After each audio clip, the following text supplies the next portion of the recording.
Have you run your errands? That's been the message for the last couple of days. And really, when you talk about running errands to prepare for the winter system that's coming into Georgia, we're talking about needing things for potentially getting you into early next week. That's right. That's right. 11 Alive's Chase Howell is joining us live this afternoon. He is, I believe, still up in White County. Chase, you spent the last 2 days in White County. You are still there now. You have really been talking to businesses in Cleveland, Georgia. We know that that is part of the state that is really expecting. Like the bullseye, huh? Exactly, yes. Really expecting some of the worst winter weather. Do they plan on closing before the freezing rain, these business owners?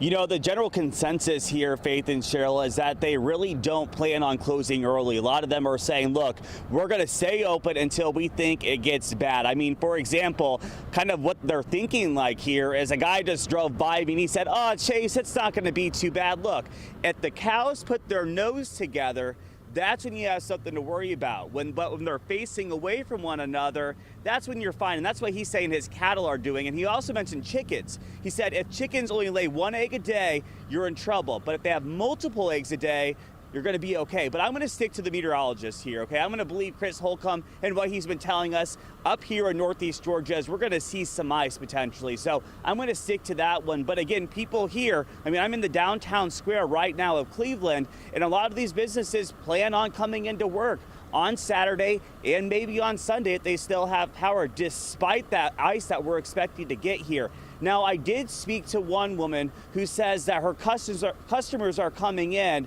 and that they are being prepared.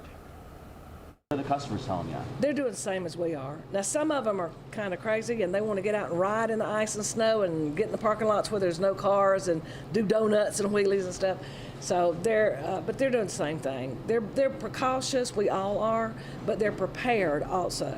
So everybody's got their food and their gas and their Jenny's running. And I think we learned from the last time to be prepared this time. Yeah, Deb does not mess around at all. I mean, we were talking earlier and she was like, look, Chase, I remember 2 years ago when we got a bunch of snow and I was looking out my window and, you know, it was really pretty. It was really gorgeous until it wasn't. And she said she ran her car off the road. So again, be prepared. I mean, you saw earlier over at that Ace Hardware, people are going in and out of the door, making sure they have all those supplies. I mean, they also ran out of supplies there. That's how prepared people are being here. But again, right now, it's business as usual. We're seeing people moving through the area, but we understand from emergency management here, from Chris, as you just heard from, along with Jima. I mean, we're going to see slippery conditions out here. So again, prepare now and prepare not to leave come Sunday. You know, I love that we had a little wisdom and experience speaking there. I would ask Chris about the chicken the chicken and the cows. I was thinking, Chase, that the chickens may lay fewer eggs come Saturday night, and those cows might be changing their tune by Sunday morning. They might be turning right around. Yeah, I am. I'm placing my money on our meteorologist. I agree. They're going to be head to head.